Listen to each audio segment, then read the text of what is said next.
ఇస్సాకు తన తండ్రిపై ఉంచిన నమ్మకం తన పరలోకపు తండ్రిపై అతనికున్న లోతైన నమ్మకాన్ని ప్రతిబింబిస్తుంది.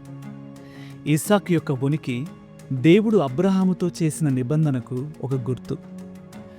ఒక క్రైస్తవునికి ఇస్సాకుకి మధ్య చాలా దగ్గర పోలికలు ఉన్నాయి. ఎందుకంటే గలతీలకు రాసిన పత్రిక 4వ అధ్యాయం 28వ వచనంలో వీరిద్దరిని వాగ్దాన కుమారులు అని సంబోధించడం జరిగింది.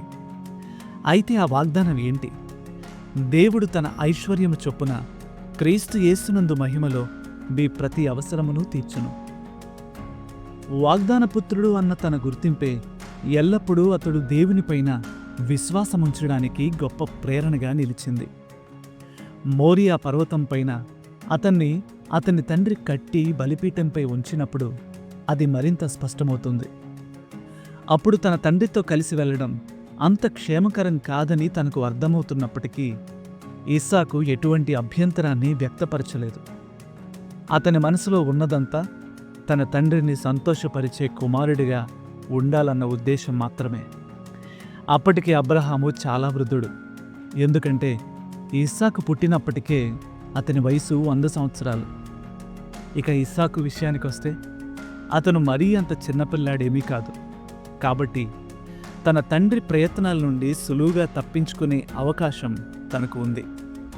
అయినప్పటికీ తన జీవితంలోని అత్యంత కీలకమైన క్షణంలో తన హృదయ లోతుల్లో ప్రవహిస్తున్న విశ్వాసమనే ప్రవాహం ఒక్కసారిగా వెలుగులోకి వచ్చింది.